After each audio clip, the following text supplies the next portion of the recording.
देखो इस एक्ट का नाम है महिलाओं का कार्यस्थल पर सेक्सुअल हरासमेंट। नाम तो ये दिया है, फिर बाद में उसको लिख रखा है।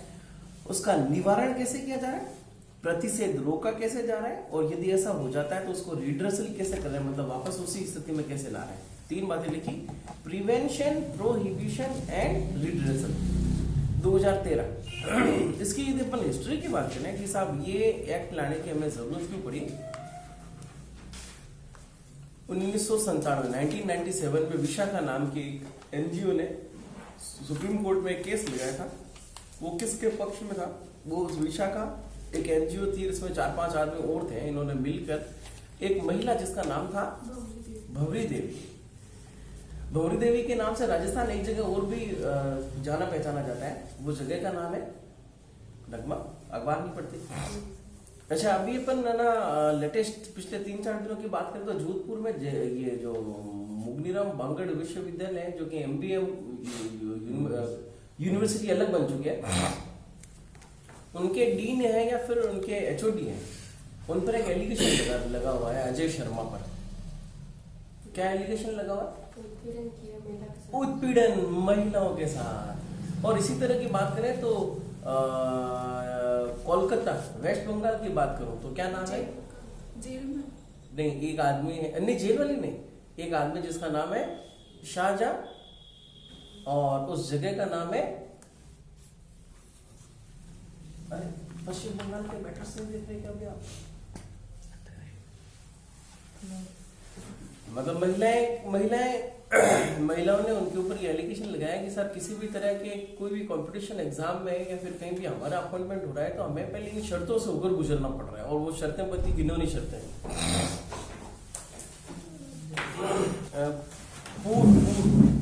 कौन सा शिवगंजपुर, पता नहीं ऐसा ही कुछ नाम है। शिवगंज में जहाँ पे अरे शिवगंज तो कहीं हो सकता है, उसका नाम हो सकता है शिवगंजपुर नहीं हो। चलो हमें वो बात नहीं करनी, हमें बात ये करनी है कि साहब इस अधिनियम का मतलब एग्जिस्टेंस क्यों आया, क्यों देख रहे हैं। तो भौरी देवी नाम से राजस्थान की भी एक जगह प्रसिद्ध है, मतलब प्रसिद्ध का मतलब उसे हम प्रसिद्ध नहीं कहेंगे, प्रसिद्ध तो कहते हैं कोई अच्छी चीज होती है उसके नाम से, पर यहाँ पर ना मतलब एक क्रिमिनल एक्ट हुआ है तो हम इसको प्रसिद्ध नहीं कहेंगे। हाँ, क्या है भौरी देवी का मैटर राजस्थान में? जीतू बोरुंदा, क्या हुआ था बोरुंदा में? दिव्या मदेरणा जो अभी इलेक्शन में खड़ी हुई थी ना, इनके पिताजी थे, क्या नाम था? महिपाल जी। अब अपन किसी भी राजनीतिक शख्सियत को उनके नाम से वो नहीं करेंगे, अपन केवल राजनीतिक शख्सियत ने एक महिला थी, जीएनएम नर्सिंग कर्मी थी, गवर्नमेंट कॉलेज गवर्नमेंट हॉस्पिटल में। सेक्शन नंबर 497 का ऑफेंस आईपीसी में दिया हुआ है, 497 का ऑफेंस। और 497 क्या कहता है? एडल्ट्री। एडल्ट्री का मतलब होता है जार कर्म। जार कर्म का मतलब होता है, जार का मतलब क्या होता है, जो एक महिला है और इस महिला के पुरुष के अलावा महिला का एक कोई मित्र और है जिससे कि इसके मानसिक और जिस्मानी संबंध है, जिसको हम कह रहे हैं जार। जार को हम इंग्लिश में क्या करें? सेक्शन नंबर 378 की भी बात करो आईपीसी की, तो उसमें लिख रखा है महिला यदि अपने पति की परमिशन के बिना किसी भिखारी को एक कोट दे देती है, एक तो ये। दूसरा लिख रखा है फिड्यूशियरी तो रिलेशनशिप होता है। दूसरा लिख रखा है महिला अपने जार को अपने पति के कंसेंट के बिना दे दे। इस जार का शब्द क्या लिख रखा है? जीतू एक बार ना खड़े हो तो बेटा, ये जो कंप्यूटर है ना, इसके जस्ट पीछे एक आईपीसी का बैरक पड़े हुए होंगे, इस कंप्यूटर के जस्ट पीछे लिखा है आईपीसी। क्या कह रहे हैं बेटा? PARAMOUR, paramour. पहले तो ये बात ध्यान रखना है, इस पैरामोर की बात सेक्शन नंबर 378 के ओ में दे रखी है।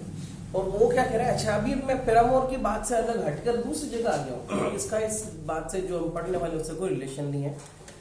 ये पैरामोर को यदि उसकी वाइफ कोई सामान दे रही है उसके हस्बैंड के बिना, तो इसका मतलब क्या है कि वाइफ नहीं, वो जो पैरामोर है ना, वो पैरामोर क्या कर रहा है?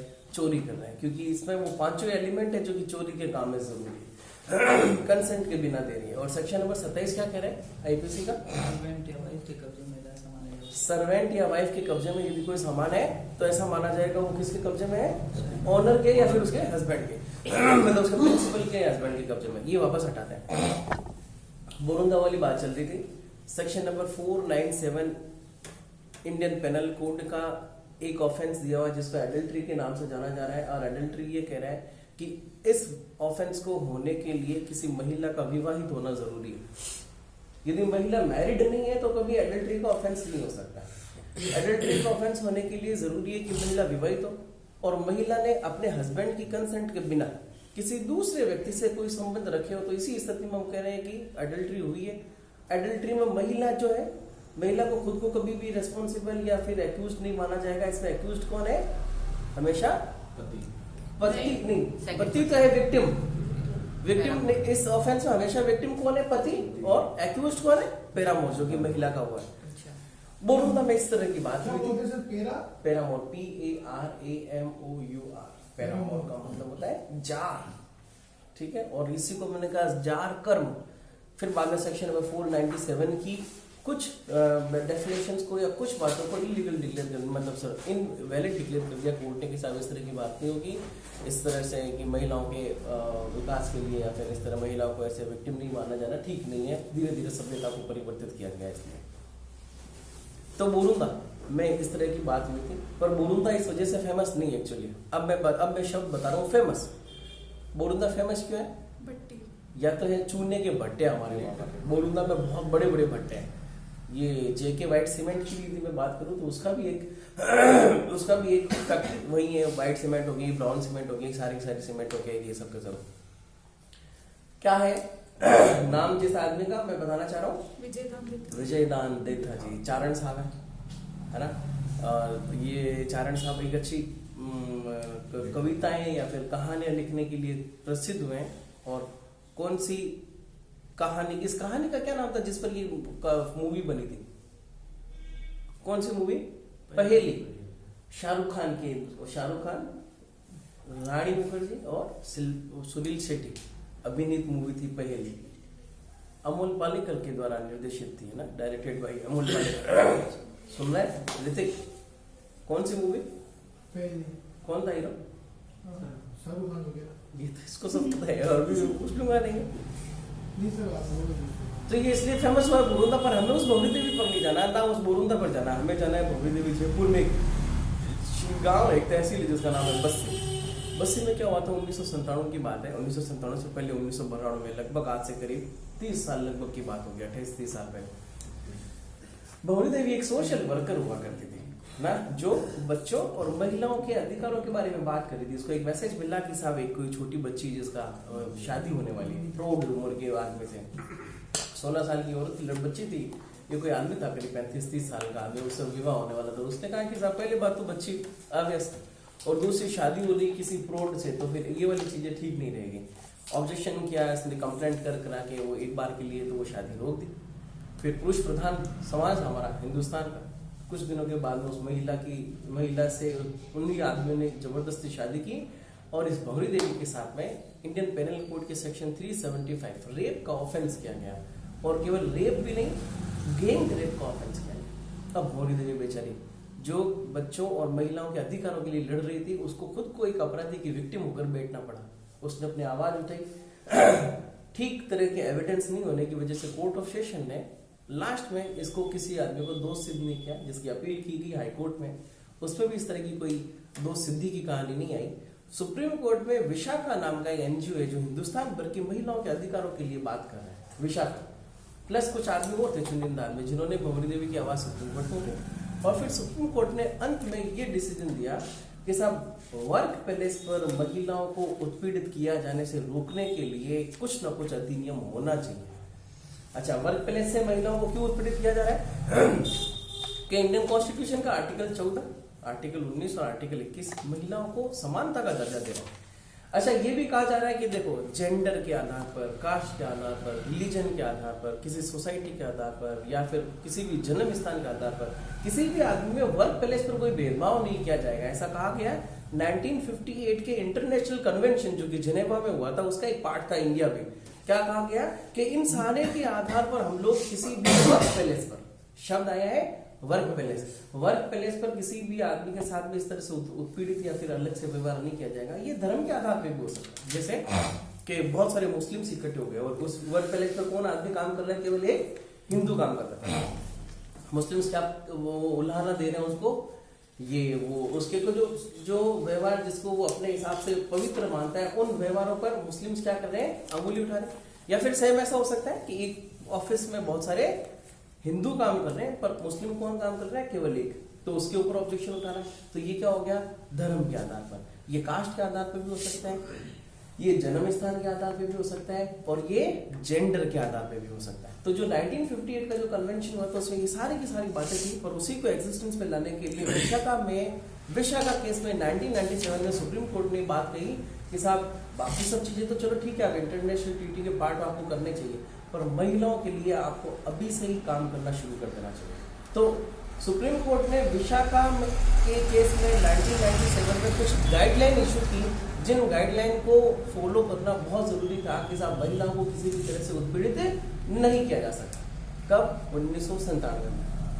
हम बात करें आईपीसी, इंडियन पेनल कोड का सेक्शन नंबर 354, महिलाओं का लज्जा भंग किए जाने के लिए ऑफेंस डायरेक्टली था ऑलरेडी। और यदि बात करें कि साहब जब ये अधिनियम 2013 में पारित हुआ, अच्छा 2013 में क्यों पारित हुआ, क्योंकि सुप्रीम कोर्ट ने गाइडलाइन दी थी, विशाखा गाइडलाइन।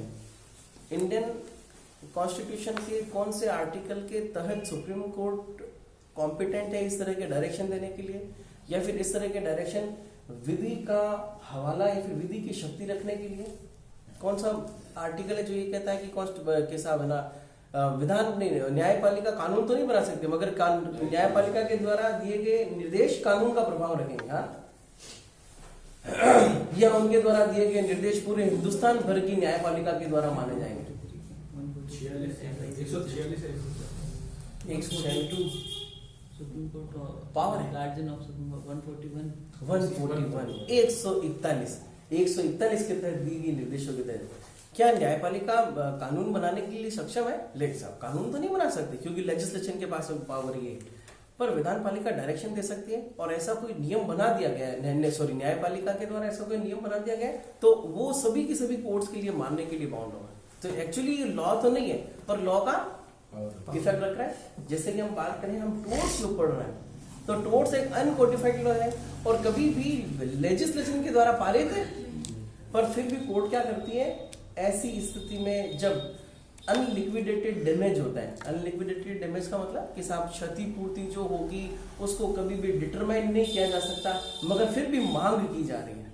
तो जैसे कि मान लो एक सामान लेकर जा रहा था कोई आदमी, जिसने लापरवाही बरतते हुए क्या किया, कांच के सामान थे, एक जगह से दूसरी जगह ले जा रहा था, किसमें, टैक्सी में। इसी आदमी ने क्या किया, कैरियर वाला है, ये ट्रांसपोर्टेशन वाला है, और लापरवाही बरतते हुए उसने खड्डे में इधर उधर कुदाया और वो जो सामान थे वो सब के सब टूट गए, कांच के सामान। जब ये डिलीवरी करने के लिए गए तब तक सामान टूटे हुए थे। तो जहां डिलीवरी होने वाली थी वो किससे कंपनसेशन मांगेगा? इसकी लापरवाही के एवज में, किसके एवज में? टैक्सी वाले की लापरवाही के एवज में कि साहब आपके द्वारा इस तरह के व्यवहार किए जाने की वजह से मेरा क्या हो गया है, नुकसान हो गया। इसका क्या इंटेंशन था? क्या इंटेंशन तो नहीं था, मगर फिर भी इसने रैशनेसनेस और नेग्लिजेंसी करते हुए इस तरह का काम कर दिया। यदि टैक्सी वाला रैशनेसनेस और नेग्लिजेंसी से किसी आदमी की डेथ कमिट कर देता तो हो सकता है इंडियन पेनल कोड का सेक्शन, यदि रैशनेसनेस और नेग्लिजेंसी से किसी आदमी की डेथ कमिट कर दी जाती तो इंडियन पेनल कोड का कौन सा सेक्शन? 304A। सलमान खान ए से इसका बताया था, हिट एंड रन केस की बात। तो रैशनेसनेस एंड नेग्लिजेंसी से किसी आदमी की डेथ कमिट हो जाती थी तो आईपीसी का वो सेक्शन एग्जिस्टेंस में आ जाता। पर क्या अभी डेथ कमिट हुई है सामान टूटने की वजह से, पर फिर भी नुकसान तो हुआ। एक आदमी का हजारों रुपए का नुकसान ये लेकर आ रहा था, पर नुकसान हो गया। कोर्ट ने क्या किया, कंपनसेट किए जाने के ऑर्डर दिए। तो ये एक ऐसा डैमेज था जो कि जिसको हम बड़ी निर्धारित नहीं कर सकते थे, अनलिक्विडेटेड डैमेज था। उसमें कोर्ट के द्वारा दिया गया आदेश एक विधि का प्रभाव रख रहा है। तो टोर्ट्स जो है वो अपने आप में एक ऐसा एग्जाम्पल है जो ये कहता है कि न्याय पालिका के द्वारा भी विधि का निर्माण होता है इन तरह के डायरेक्शन से हवाले से। वापस आ रहे हैं विशाखा गाइडलाइन 141 के अनुच्छेद 141 कॉन्स्टिट्यूशन के, उसमें न्यायपालिका मतलब सुप्रीम कोर्ट के द्वारा दिया गया निर्देश सभी न्यायालय पर विधि का प्रभाव रखेगा। जब तक कि 2013 में ये एक्ट पारित होता, क्या इससे पहले भी महिलाओं को उत्पीड़ित किया जा रहा था? नहीं, महिलाएं विशाखा गाइडलाइन के निर्देश में अपने अपने अधिकारों के लिए न्यायालय में उसी का हवाला देते हुए कोर्ट से डिमांड कर देते कि साहब आप इनको बाउंड करवाओ, इनको ये करो। अच्छा, विशाखा गाइडलाइन में भी यही कहानी दे रखी है क्या कि साहब किसी भी वर्क पैलेस पर एक इंटरनल कंप्लेंट कमेटी बनेगी। वर्क पैलेस का मतलब जहाँ की भी 5 या 5 से ज़्यादा आदमी काम कर रहे हैं, चाहे वो गवर्नमेंट का कोई संस्था हो चाहे वो प्राइवेट की कोई संस्था हो, तो कोई भी महिला के पास में यदि इस तरह की उत्पीड़न की शिकायत में इस तरह का उत्पीड़न की हरकत हो रही है तो वो क्या करेगी, कंप्लेंट करेगी। उसी तरह से कि जैसे अभी अपन ये मुगनीराम बागड़ यूनिवर्सिटी जो है, इसमें क्या हो रहा है, एचओडी के खिलाफ महिलाओं ने, वहाँ की लड़कियां जो पढ़ने वाली है, उन्होंने एलिगेशन लगाया है कि साहब ये आदमी हमारे साथ इस तरह का काम कर रहे हैं। अच्छा, इस तरह के काम में उत्पीड़न में मतलब महिला के शरीर को छूना ही आवश्यक नहीं है, दूसरे तरीके से भी हो सकता है। भद्दे इशारे करना, सेक्शन नंबर 509 आईपीसी में पढ़ा अपन ने। कौन सी आवाज निकालते हैं यश, क्या क्या आवाजें निकालते हैं जब सेक्शन 509 एग्जिस्टेंस में आ जाता है, आया याद है? अलग अलग तरह की ध्वनियां निकालना, या फिर अलग अलग तरह के इशारे करना, या फिर इसी तरह का कोई भद्दा कमेंट कर देना मुंह से बोलकर भी सेक्शन नंबर 509 को 509 को एग्जिस्टेंस में लाने के लिए पर्याप्त था। तो क्या उत्पीड़न मतलब हरासमेंट किए जाने के लिए क्या केवल शारीरिक रूप से टच करना, चाहे अपन हाथ से टच करें, चाहे अपन शरीर के किसी अंग को टच करें, क्या यही करना जरूरी है कि फिर दूसरे तरीके से भी हो सकता है कि साहब बात करके उसको अपना मोटिवेट किया जाना कि साहब मेरे द्वारा किया गया विशेष काम को यदि तुम कर दो तो एग्जाम में तुम्हें अच्छे नंबर दे दिए जाए, या फिर मेरे द्वारा अच्छा तुम काम कर दो तो तुम्हारा यहाँ बेनिफिट कर दिया जाएगा। ये क्या किया जा रहा है, किसी पद में या फिर किसी मार्किंग किए जाने में किसी बच्ची को या किसी महिला को ऐसा काम किया जाना, या पोर्नोग्राफी शो करवा देना, या तो कोई मैसेज भेज देना, ऐसा भद्दा या फिर अश्लील कृत्य वाला कोई काम का मैसेज भेज दिया, या फिर उसकी ऑडियो रिकॉर्डिंग सुना रहे, या फिर कहीं महिला बैठी है तो महिला के बैठने के तथ्य को जानबूझकर से इसकी अंडरस्टैंडिंग होने के बावजूद भी जानबूझकर कोई ऐसा मैसेज या ऐसा कोई वीडियो चलाया जा रहा है जिससे कि महिला की लज्जा भंग वाला कोई मामला हो, तो ये सारी बातें क्या हो गई है, बिना छुए हुए भी उसको उत्पीड़ित की जाने वाली बात हो गई। विशाखा गाइडलाइन में यही कहा जाना है कि यदि किसी महिला को विशेष रूप से उत्पीड़ित किए जाने के काम किया जा रहा है, कहां पर, एट वर्क पैलेस, तो महिलाएं खामोश नहीं रहेगी। याद रखना, महिलाओं को भी पुरुषों के साथ समानता का दर्जा हासिल है कॉन्स्टिट्यूशन के आर्टिकल 14 के तहत। तो वो गाइडलाइन थी, गाइडलाइन एग्जिस्टेंस पर ही फिर सन 2013 में ये अधिनियम पारित हुआ लेजिस्लेशन के द्वारा, संसद के द्वारा। पर सवाल ये है कि साहब जब ये अधिनियम पारित किया जा रहा था तो इसके साथ में section number 354A, 354B, 354C और 354D, जीतू 354 के बाद में ये तो हो गया महिलाओं के लज्जा भंग। इंग्लिश में क्या कहते हैं महिलाओं के लज्जा भंग को, मोडेस्टी। 354A क्या है ये तो, हाँ अभी बता दो। डी का मतलब क्या है, स्टॉकिंग। स्टॉकिंग का मतलब है महिलाओं का पीछा करना। अच्छा, पीछा करने का मतलब ऐसा नहीं है कि केवल फिजिकल रूप से पीछा कर रहे हो। पीछा करने का मतलब किसी महिला के मोबाइल के या फिर ना कंप्यूटर का कोई आपने वो उसका वो ले लिया, हाँ ट्रैकर करके उसका पासवर्ड खोल लिया और हाँ बाप उसके आईडी स्टॉक या तो फिर अपन हैक कर रहे हैं, या फिर किसी महिला के द्वारा स्टेटस लगाया जा रहा है, या इंस्टाग्राम पर कोई कमेंट करना, या फिर वो कहाँ उठ बैठ रही है उसकी सबको सब पीछा करना, या फिर वो जिंदगी में क्या करने वाली उस तरह का पीछा करना। तो ये सब कहानी किसमें शामिल है, स्टॉकिंग में। स्टॉकिंग एक समय हुआ करता था जिससे पीछा करने में केवल फिजिकल जो स्टॉक किया जाना था वही शामिल था कि साहब महिला का घर कहाँ है, उसके बाद में चक्कर निकालेंगे उधर, उसको अपन स्टॉकिंग कहते थे। अभी स्टॉकिंग का मतलब पीछा करना जरूरी नहीं, ये मतलब केवल इस तरह से पीछा करना नहीं। 354D कहता है स्टॉकिंग और 354C क्या कहता है, वोयरिज्म। क्या होता है वोयरिज्म?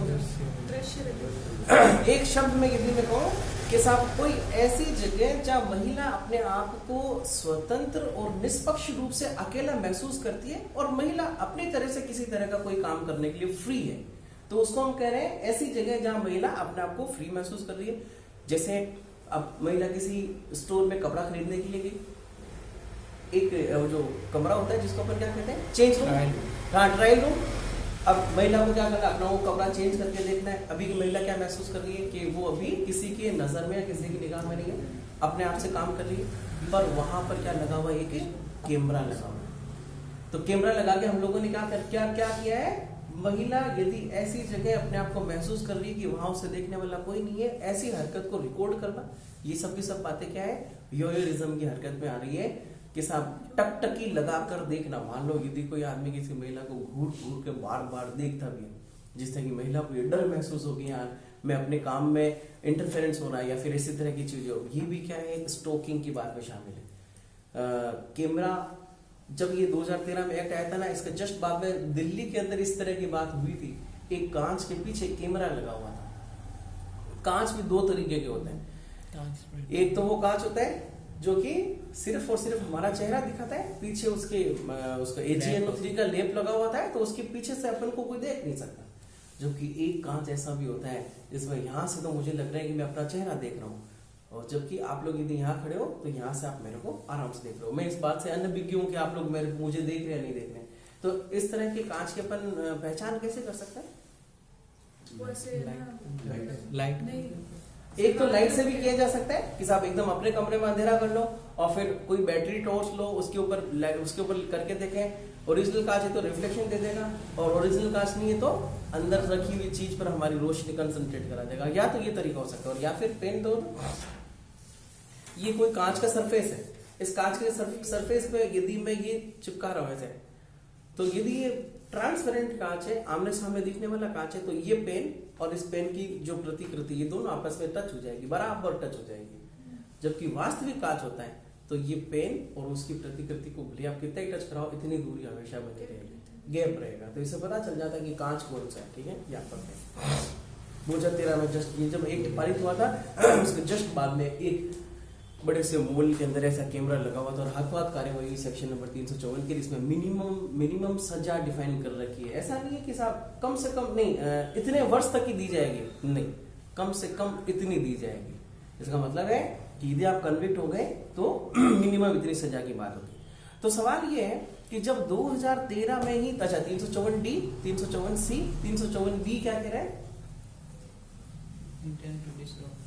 Intent to डिसरोब। डिसरोब का मतलब है कि मान लो कोई वर्क पैलेस में नहीं, कहीं पर भी किसी महिला का कपड़ा पकड़ के खींच रहे हैं अपन लोग, या फिर जानबूझकर उसके कागज को या फिर उसके चुन्नी कर दिया, यहाँ फंसा दिया, पीछे बैठे थे, जैसे ही महिला खड़ी होगी तो चुन्नी पूरी की पूरी नीचे से रख जाएगी। ये क्या कर रहे हैं? कपड़े को हटाना, खींचने वाली बात, डिसरोब। और 354A सेक्सुअल हरासमेंट, जिसमें इसी तरह की बातें देखी, इशारे करना, पोर्नोग्राफी चलाना, या फिर कोई ऐसा फेवर देना कि साहब आप इस तरह का काम करो तो आपको ये बात किया जा सके। तो 3 ऐसी बातें जो कि अपन उत्पीड़न में, डेविस में, हरासमेंट में शामिल कर रहे हैं।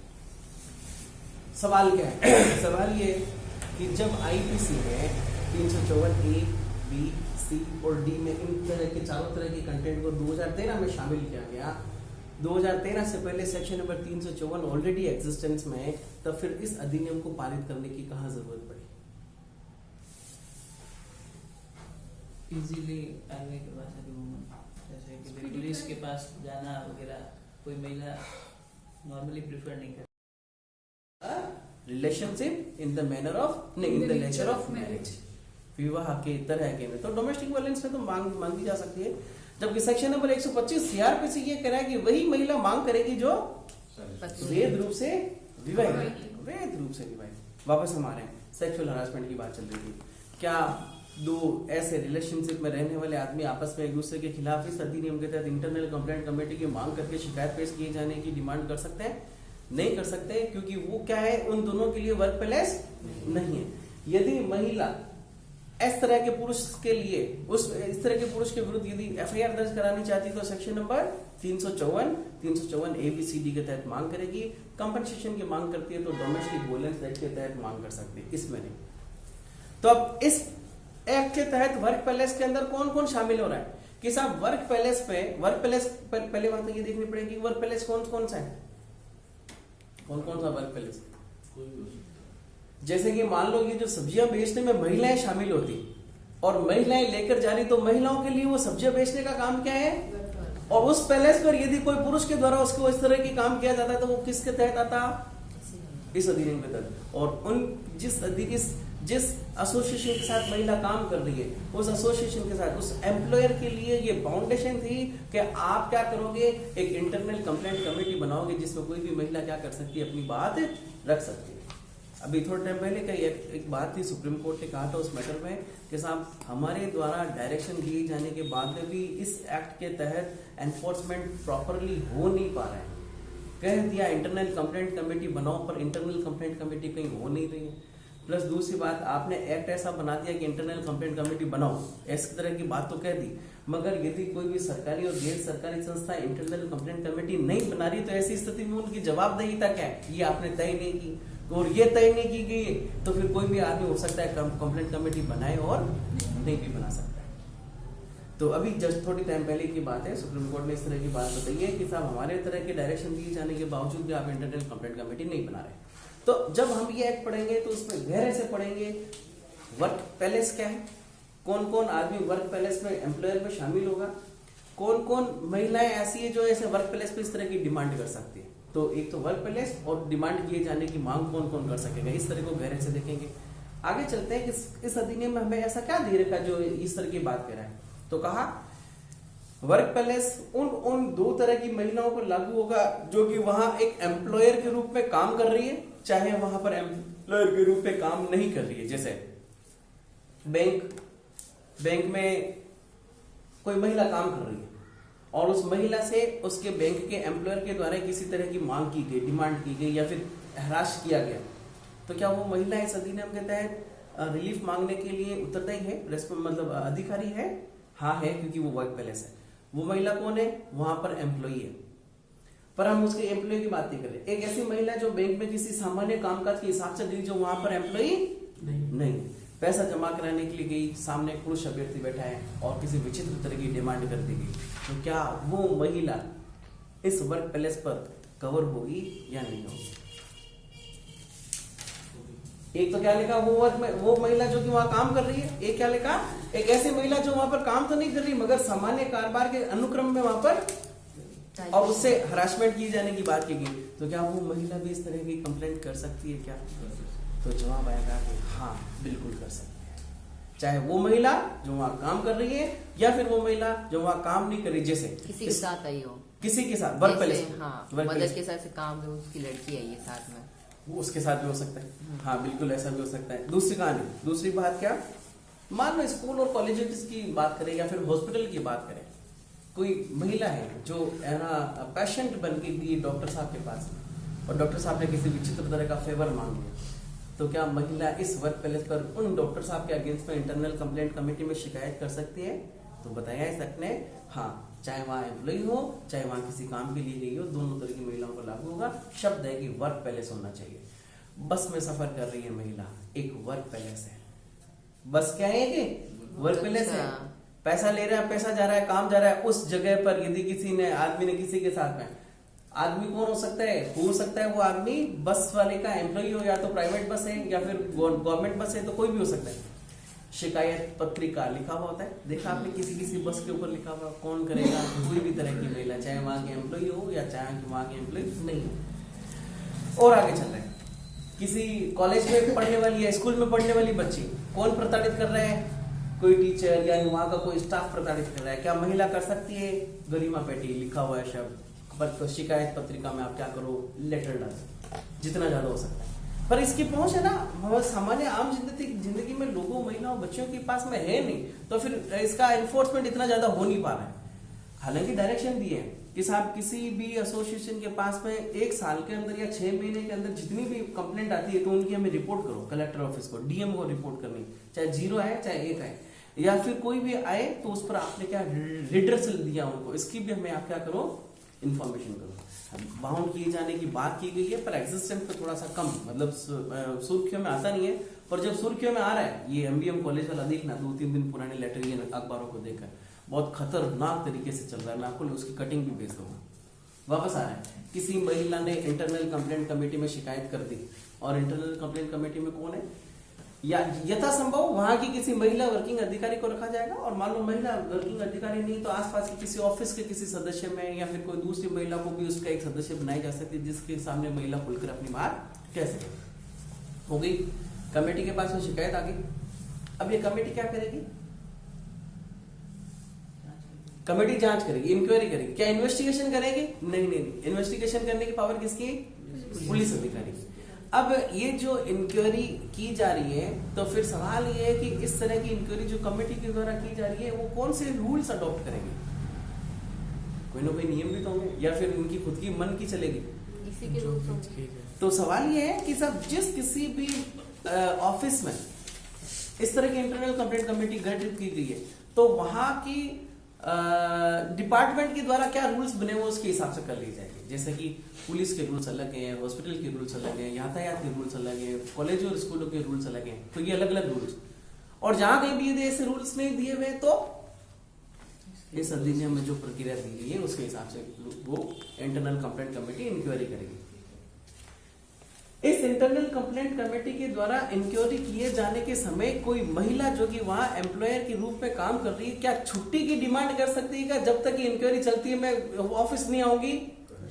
छुट्टी की डिमांड कर सकती है। या फिर ये जो कंप्लेंट कमेटी है उस पुरुष सदस्य को, या फिर एक ऐसा सदस्य है, सवाल ये है कि इसमें क्या हरासमेंट किए जाने के लिए केवल पुरुष सदस्य ही हरास करेगा या महिला भी हरास कर सकती है? ये मैं आपके कल के डिस्कशन के लिए सवाल छोड़कर जाएंगे भी अपन। तो ऐसी प्रताड़ना पर क्या महिला मांग कर सकती है? क्या नहीं। तो कंप्लेंट कमेटी किसी पुरुष को ये कह सकती है कि जब तक इंक्वायरी चले तब तक आप ऑफिस नहीं आओगे, या फिर आप ऑफिस आओगे तो इस जगह विशेष तक ही रहोगे, यहाँ पर ये महिला अपना काम करेगी। कहा जा सकता है महिलाओं के हकों के लिए। और इंटरनल कंप्लेंट कमेटी ऐसा नहीं है कि साहब शिकायत प्राप्त होती उसकी पुलिस में एफआईआर ले जाके थाने में दर्ज करा दी, इससे पहले कि एफआईआर थाने में दर्ज कराए दोनों के बीच में कंसल्टेशन या फिर परामर्श किए जाने की भी बात करेंगे कि साहब देखो हो सकता है आपको कोई गलतफहमी हो, ऐसा भी हो सकता है कि साहब वो उस आदमी का या फिर उस महिला का सामान्य काम ऐसा होगा कि साहब जिस तरह से कि आपको ऐसा लग गया जबकि वैसा काम वो करना नहीं चाह रहे, ऐसा भी हो सकता है। गलतफहमी हो सकती है, दोनों के बीच में बातचीत हो जाए, बात मान जाए, खत्म हो जाए, और दोनों के बीच में परामर्श के आधार पर यदि बात मान ली गई, पति पत्नी यदि जब आपस में एक दूसरे के विरुद्ध एफआईआर महिला थाने में दर्ज करा रहे हैं, तो क्या पुलिस अधिकारी सीधे से जाके पुलिस को उसको आदमी को पकड़ के कोर्ट में पेश कर रहे हैं? नहीं। उससे पहले क्या किया जा रहा है, एक पति को नोटिस भेजा जा रहा है काउंसलिंग करने के लिए कि साहब देखो मान जाओ। फैमिली कोर्ट में यदि किसी फैमिली से रिलेटेड कोई डिस्प्यूट आ रहा है, फैमिली कोर्ट एक्ट सेक्शन सन कौन से का है, फैमिली एक्ट 1984 का कोई भी एप्लीकेशन आ रहा है तो क्या सीधा संबंध और इशू करके कार्यवाही की जाएगी? क्या कर रहे हैं, पहले एक अपन काउंसलिंग कर रहे हैं कि साहब हमें पता है कि साहब काउंसलिंग करके यदि कोई रिजल्ट निकल गया तो वो ज्यादा प्रभावी होगा बानिस्बत इसके कि किसी आदमी को पनिश किया जाए। कमेटी भी क्या कर रही है, काउंसलिंग किए जाने का काम कर रही है। इस काउंसलिंग पर यदि दोनों के बीच की बात समाप्त हो जाती है तो मामला वहीं खत्म हो जाता है। काउंसलिंग के बाद में भी यदि मामला नहीं बनता है तो फिर कमेटी, कोई पुलिस ऑफिसर तो बन नहीं गई या फिर जज साहब तो बन नहीं गए कि साहब हमने ये कर दिया वो कर दिया, पर हाँ एक रिपोर्ट पुख्ता बन चुकी है कमेटी की, वो उसके ऊपर आपसी जो कमेटी ने राय सलाह मशवरा किया उस पर एक रिपोर्ट बन गई। इस रिपोर्ट के आधार पर ये कमेटी संबंधित थाना में, पुलिस थाने में जाके एक एफआईआर दर्ज करवा देगी। अब पुलिस अधिकारी इन्वेस्टिगेशन करेंगे, एक रिपोर्ट बना के मजिस्ट्रेट साहब के सामने पेश करेंगे और फिर ट्रायल चलेगी इस अधिनियम की। ये तो होगी ऐसी बात जहां पर इंटरनल कंप्लेंट कमेटी बनाई गई। इंटरनल कंप्लेंट कमेटी कहाँ बन रही है, चाहे सरकारी या गैर सरकारी संस्था में, पर हम ऐसे भी बात करते हैं कि साहब कई सारे लोग है ना बिना एसोसिएशन के, जिनको हम क्या कहते हैं, ठेला वगैरह चला रहे हैं, तो छोटे मोटे कपड़ों का सिलाई का किसी का काम कर रहे हैं, उनको हम क्या कहते हैं यार, अभी थोड़ा टाइम पहले आया था ना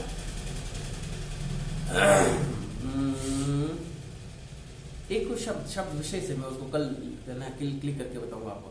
तो फिर उनके अगेंस्ट में यदि कोई इस तरह का काम हो रहा है तो फिर वो क्या करें? भाई मान लो मजदूरी पे जाती है कोई आदमी, महिला, और मजदूरी पे तो वो ठेकेदार रोजाना अलग अलग महिलाओं को लेकर जाता है, तो वहां पर इस तरह का कोई एसोसिएशन बना हुआ ही नहीं है, और महिला के विरुद्ध इस तरह की हरासमेंट वाली बात आई है तो महिला कहाँ कंप्लेंट करेगी?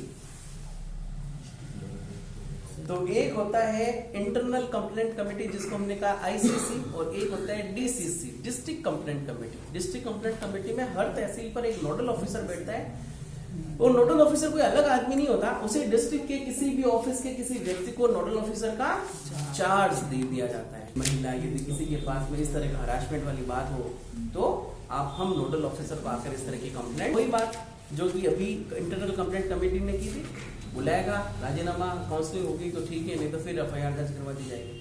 तो जहां की भी एसोसिएशन बना हुआ है तो इंटरनल कंप्लेंट कमेटी, नहीं है तो डिस्ट्रिक्ट कंप्लेंट कमेटी, जहां पर कोई भी एक नोडल ऑफिसर होगा वो इस तरह लोकल